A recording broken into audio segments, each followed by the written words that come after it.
2018 সাল খতমে তারাবির জন্য ঐতিহ্যবাহী ঢাকার মোহাম্মদপুরে এক মসজিদে খতমে তারাবির হাফেজ নেওয়া হবে। তারাবির আমেজ শুরু হয়ে গেছি। বিশাল এক মসজিদের 2 জন হাফেজ নেওয়া হবে। শত শত হাফেজরা সেখানে ইন্টারভিউ দেওয়ার জন্য সিরিয়াল ধরেছে। সেই ইন্টারভিউ বোর্ডের ভিতরে আমিও ছিলাম। শত শত হাফেজদেরকে দেখলাম তারা দরখাস্ত লিখেছে যে আমরা ইন্টারভিউ দিতে চাই। আমরাও তাদের দরখাস্তগুলো অ্যাকসেপ্ট করলাম। ঘোষণা দিয়ে দিয়েছি অমুক দিন সকাল 10টায় ইন্টারভিউ চালু হয়ে যাবে। ইন্টারভিউ শুরু হয়ে গেছে। 120 জনের মতো খতমে তারাবির হাফেজদের ইন্টারভিউ নিলাম। স্থানীয় টিউনো সাহেব ছিল, গণ্যমান্য ব্যক্তি ছিল, আশেপাশের বড় বড় মাদ্রাসার মুহাদ্দিস সাহেবরা ছিল। এবার ঘোষণা হয়ে গেছে আগামী জুমার দিন যেই 2 জনকে আমরা নিব তাদের ব্যাপারে ঘোষণা দেওয়া হবে। জুমার দিন জোহরের জুমার নামাজের পর আমরা বসে আছি যে কার নাম ঘোষণা দেওয়া যায়, কোন 2 জন হাফেজ এবছর খতমে তারাবিতে নিয়োগ হয়েছে। সবার নাম্বারগুলো আমরা দেখতেছি, কাকে এবার মসজিদে নেওয়া লাগবে। ইন দি মিন টাইমে বাহিরে মসজিদের বারান্দার সামনে কে যেন দরওয়াজায় নক করতেছে। মুয়াজ্জিন সাহেব চলে গেল বাহিরে। জানলা খুইলা দেখতে আছে ছোট্ট 2টা বাচ্চা বাহিরে দাঁড়াইয়া বলতে আছে দরজা খুইলা দাও, আমরা 2 জনে আসছি খতমে তারাবির ইন্টারভিউ দেওয়ার জন্য। মুয়াজ্জিন সাহেব একবার পায়ের দিকে তাকায় আর একবার চেহারার দিকে তাকায়, কারণ কথার সাথে বাস্তবতা মিলতেছে না। বয়স একেবারেই কম। এই 2 জনের সিনার ভিতরে কিভাবে এত বড় এক সমুদ্রের মতো কোরআন জমা থাকে! আল্লাহু আকবার। স্পষ্ট জানিয়ে দেওয়া হইল তারাবির ইন্টারভিউ নেওয়া হয়ে গেছে, এখন আর নতুন নেওয়া হবে না, চলে যাও বাড়িতে। এবার 2টা বাচ্চা বলতে আছে আসতে আমাদের দেরি হইছে, তারা দিন না, এটা আল্লাহর ঘর। আল্লাহর ঘর থেকে যদি তাড়িয়ে দেন আমরা কোথায় যাব? বুঝতে পারি নাই যে গত জুমায় ইন্টারভিউ হয়ে গেছে। ভিতর থেকে ইমাম সাহেব বলতে আছে বাহিরে কে চিল্লা চিল্লি করে। বাচ্চা 2টার কথা ইমাম সাহেবের কানে পৌঁছায় দেওয়া হয়। ইমাম সাহেব বলতে আছে স্পষ্ট জানিয়ে দাও ইন্টারভিউ নেওয়া হয়ে গেছে। পাশে একজন বড় আলেম ছিল, তিনি বলতে আছে যেহেতু ভিতরে আল্লাহর কোরআন জমা আছে, সম্মান এদের আল্লাহ বাড়ায়া দিছে, অতএব তাদেরকে ভিতরে ঢুকতে দাও। ব্যক্তির সম্মান না, এটা হলো কোরআনের সম্মান। আল্লাহু আকবার। আসতে বলো ভিতরে। বাচ্চা 2টা দেখলাম উজু কইরা সুন্দর করে ভিতরে ঢুকলো। 2 জনের চেহারা একই রকম লাগে। আশ্চর্য হয়ে গেলাম, চেহারার ডিজাইন তো একই রকম। আমরা একজনে প্রশ্ন করলাম তোমার নাম কি? বলে আমার নাম হলো মুআজ। আল্লাহু আকবার। তোমার নাম কি? বলে আমার নাম হলো তালহা। নাম 2টা শোনার পরে ভালো লাগছে, কারণ সাহাবীদের নামের সাথে নাম 2টা মিলে গেছে। এবার ইমাম সাহেব বিনয়ের সহিত বলল তারাবির ইন্টারভিউ হয়ে গেছে, এখন আর ইন্টারভিউ হবে না। বাচ্চা 2টা বলল আমরা তো আসতে একটু দেরি করছি, কারণ এখানে আসার জন্য তো টাকা পয়সা লাগবে, কারণ রাস্তায় তো ভাড়া টাকাটাও দরকার।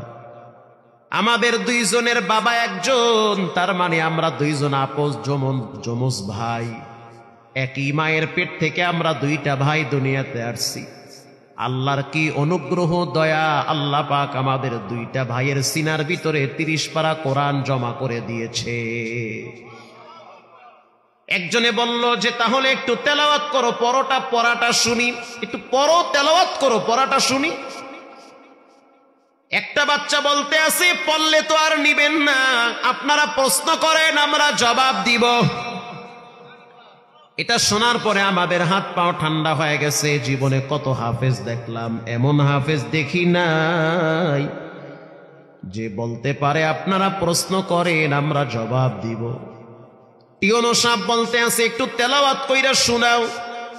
ছোট বাচ্চাটা সূরা তাহা তেলাওয়াত শুরু করে দিল। তাহা মা আনজালনা আলাইকাল কুরআনা লিতাশকা। তেলাওয়াত যখন শুরু করলো তাকায় দেখলাম টিয়নো সাহেবের চোখের পানি বায়া বায়া পড়তেছে। স্যার আপনি কেন কাঁদেন? বলে বাইতুল্লাহ দাঁড়াইয়া যেই পড়া শুনছি ওই পড়াটা মনে হয় এখন শুনতেছি। এবার আমরা প্রশ্ন করলাম, যেখানে প্রশ্ন করি পৃষ্ঠা ঠেকায়া দেয়, কোথাও আটকাইতে পারি না। চিন্তা করে দেখলাম সবার ভিতরে পড়ার মানের দিক থেকে এই দুইটা ছেলে ফার্স্ট ক্লাস। সবাই বুদ্ধি দিল, তাহলে একটা কাজ করি, কোনো দিকে তাকানো দরকার নাই। মোতাল্লি সাহেব তার মাজায় ব্যথা, চেহারে বসেছিল, ওখান থেকে ওইটা বাচ্চা দুইটারে বুকে জড়ায় ধইরা বলতে আছে, আয় আয়, আর কোন হাফিজ দেখতে চাই না, তোমাদেরকে এবছর খতমে তারাবির জন্য নিয়োগ দিয়া দিলাম। তারাবি শুরু হয়ে গেল 17ই রমজান। বাহিরে হাজার হাজার মানুষ দাঁড়ায় দাঁড়ায় নামাজ পড়ে, এমনকি পুলিশকেও দেখেছি রাস্তার উপরে গামছা বিছায়া নামাজে দাঁড়ায় রইছে। হিন্দু মহিলারাও পর্যন্ত মসজিদের পিছনে দাঁড়ায় দাঁড়ায় কোরআন তেলাওয়াত শুনেছে। 17ই রমজান বদর দিবস, এদের পড়াগুলা এত মানুষদের হৃদয় কেড়েছে। তারাবি শেষ হওয়ার পরে বাচ্চা দুইটার সাথে অনেক মানুষ দেখছি মুসাফা করে, কেউ কপালে চুমা দেয়, বুকের সাথে বুকটা লাগায়, বড় আনন্দ পায়। নামাজ শেষ হওয়ার পরে বাহিরে একটা মুরব্বী বসে আছে, বসে বসে গামছা দিয়া চোখের পানি মুছতেছে। এলাকার গণ্যমান্য ব্যক্তি বলতে আছে, আপনার কি প্রবলেম, এখানে কেন বসে আছেন? সবাই তো বাড়িতে চলে গেছে। এই লোকটা বলতে আছে, আমার মনের কষ্ট আপনারা বুঝবেন না, চলে যান যার যার মতো বাড়িতে। ওই দুইটা হাফেজের ছোট হাফেজটার নজর পড়েছে বাহিরের লোকটার দিকে। ভিতর থেকে পিছনে দৌড় মাইরা আইসা বলতে আছে, এই লোকটা আমার আব্বা, ঢাকা শহরের অলিতে গলিতে রিক্সা চালায়, গ্রামের বাড়ি হলো সেই কুড়িগ্রামে। এলাকার মানুষজন তাকে খুব সম্মান করে ভিতরে নিয়ে গেল। আপনি আরো আগে কেন আসেন নাই? লোকটা বলতে আছে, আমি রিক্সা চালাই, এজন্য আমি এই বাচ্চাদের কাছে এতদিন আসি নাই, না জানি মানুষ বলবে রিক্সাওয়ালার পোলা, আমার বাচ্চাদের হয়তো সম্মান নষ্ট হতে পারে, এজন্য আমি ধারে কাছেও আসি নাই। ইমাম সাহেব বলতে আছে, ওদের মা কোথায়? রিক্সাওয়ালা বলতে আছে, ওদের মা তো আরো 2 বছর আগে গাড়ি অ্যাক্সিডেন্টে কবরের বাসিন্দা হয়ে গেছে। এই ঢাকা শহরে আমি বস্তিতে রুম ভাড়া নিয়ে থাকি, 2টা বাচ্চারে মাদ্রাসায় ভর্তি করছি, ব্রেন এত ভালো, 11 মাসে 2টা বাচ্চা কোরআনের হাফেজ। আল্লাহর কি ফয়সালা, 30 পারা কোরআন আল্লাহ পাক এমন ভাবে জমা করে রাখছে, শুরু থেকে শেষ পর্যন্ত পড়বে, একটা পেছও লাগে না। রিক্সাওয়ালার উক্তি হলো, আল্লাহ তোমার কাছে আমি সন্তানের কামাই খাইতে চাই না, কিন্তু আমার মৃত্যুর পর কোরআনওয়ালা সন্তান যেন নিজের হাতে আমার লাশ কবরে রাখতে পারে। এই দুনিয়ায় কত সম্পদওয়ালা ব্যক্তি দেখছি, মরার সময় ছেলে মেয়েরা পর্যন্ত বাবার জন্য দোয়াটাও করে না। করোনার সময় লাশ ফালায় রাখতে দেখছি, টেলিফোন কইরা বলে লাশটারে দাফন করো, বাবার কাছে আসতে ভয় লাগে। এটার নামই দুনিয়া, কেউ কারো না, কেউ কারো না, একমাত্র একজনই আপনার আপন। জোরে বলেন, তিনি হলেন কে? ওরে যুবক ভাই, ও মুরব্বী বাবা, এলাকার মানুষ, পাক্কা নিয়ত করে নেন, তওবা করে নেন, জীবনে কোনোদিন নামাজ ছাড়বো না, জীবনে কোনোদিন হারাম খাবো না, জীবনে কোনোদিন মদ পান করব না। জিনা আইনান নাজর, চোখের জিনা সবচেয়ে বড় জিনা। চোখ দিয়া দেখে, দিলে দিলে পরিকল্পনা করে, এরপরে অঙ্গ প্রত্যঙ্গ ব্যবহার হয়। এজন্য চোখ থেকে নিজেকে বাঁচান, চোখের গুনাহ থেকে নিজেকে সেভ করেন। চোখের গুনাহ মারাত্মক গুনাহ, কিয়ামতের ময়দানে চোখের ভিতরে গরম সীসা ঢেলে দিবেন কে? মোবাইলের নেশা মারাত্মক নেশা, চাইলেও তো ভালো জিনিস সামনে আসে না, খারাপ জিনিস আসে। এরপরে 5 ওয়াক্ত নামাজ জামাত সহকারে আদায় করতে না পারলে কি জান্নাতে প্রবেশ করা যাবে? এত প্রশ্ন দিলে তো ফজর হয়ে যাবে। আরে ভাই, আপনি জামাত কেন ছাড়বেন? জামাত ছাড়া তো মুনাফিকি লক্ষণ। জামাত ছাড়া কি লক্ষণ? মুনাফিকি লক্ষণ। আপনি কেন জামাত ছাড়বেন? জামাতের সহিত নামাজ আদায় করতে হবে। এখন জম্মের বৃষ্টি নামছে, আপনি আইতে পারতে আছেন না, ইসলাম বলে আশা লাগবে না, ঘরে নামাজ পড়ো। কথা কি বুঝাইতে পারছি? এমন বৃষ্টি, রাস্তায় নামতে পারতেছেন না। এক। 2 নম্বরে ভয়ঙ্কর কুকুর, নামলেই কামড় দিবে, সেই ক্ষেত্রে ঘরে নামাজ পড়তে পারবেন। 3, আপনার দুশ্মন যে কোনো টাইমে আপনাকে অস্ত্র দিয়ে আঘাত করে রাস্তায় ডেড করে দিতে পারে, এরকম ভয় আছে না নাই? মাঝে মাঝে থাকে। তো এটাও যদি অনুভব হয়, সেই ক্ষেত্রে আপনি ঘরে নামাজ আদায় করতে পারবেন।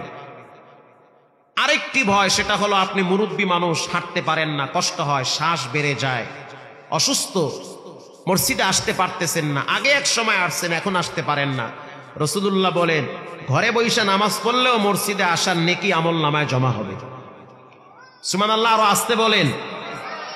সম্মানিত হাজিরিন, সমকামিতা সমাজের ভিতরে বেড়ে গিয়েছে। সমকামিতা চতুর্দিকে ছড়িয়ে পড়েছে। সমকামিতার শাস্তি হলো আগুনে পুড়ে শেষ করে দেওয়া। এটা সমকামিতার শাস্তি। সমকামিতা আজকে বিভিন্ন অ্যাডভার্টাইজের মাধ্যমে, নাটকের মাধ্যমে, থিয়েটারের মাধ্যমে, বিভিন্ন অঙ্গি ভঙ্গিতে আজকে সমকামিতাকে প্রমোট করা হচ্ছে। অনতিলম্বে সমকামিতাকে বন্ধ করতে হবে আইন পাশ করে, তা না হলে এই দেশ এক সময় ধ্বংস হয়ে যাবে। আল্লাহ তাআলা হিফাজত করুক। জোরে বলেন আমিন। আরো জোরে বলেন আমিন। দুনিয়া আখিরাতে উত্তম জাযায়ে খায়ের দান করুক, বলেন আমিন।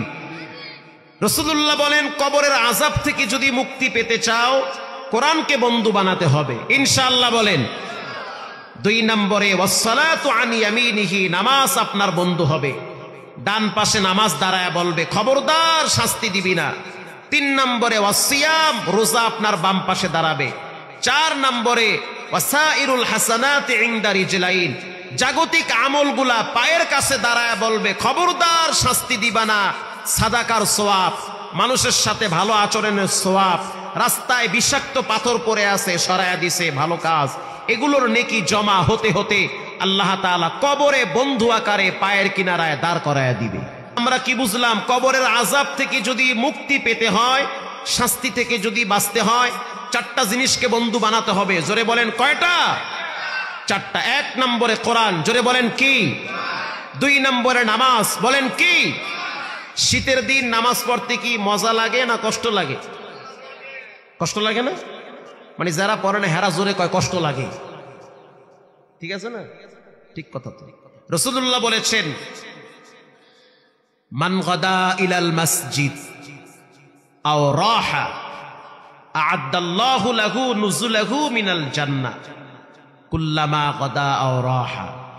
যে ব্যক্তি সকালে আর সন্ধ্যায়, অর্থাৎ ফজর আর এশায় মসজিদে গিয়ে নামাজ আদায় করে, আল্লাহর রাসূল বলেন, কিয়ামতের ময়দানে জান্নাতে আল্লাহ তাআলা নিজ হাতে তাকে মেহমানদারি করাবে। সুবহানাল্লাহটা যেমনে কইছেন ভাল লাগলো না?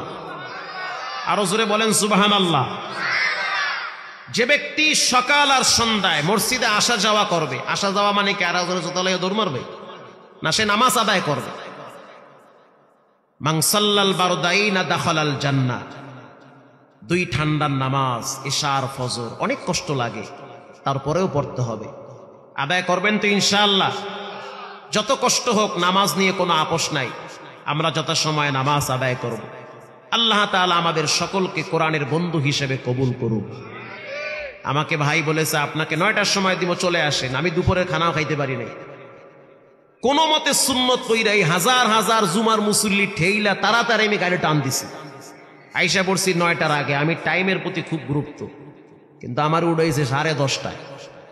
যাই হোক, আলহামদুলিল্লাহ, আপনারা দীর্ঘ সময় ধৈর্যের সহিত এখানে বসেছিলেন। আল্লাহ আপনাদেরকে জাযায়ে খায়ের দান করুক, বলেন আমিন। দুনিয়া আখিরাতে উত্তম মর্যাদা দান করুক, বলেন আমিন। ইজ্জতের জিন্দেগি দান করুক, বলেন আমিন। সুবহানাল্লাহি ওয়া বিহামদিহি, সুবহানাল্লাহিল আযীম। আদর্শ সঙ্গে মিডিয়া।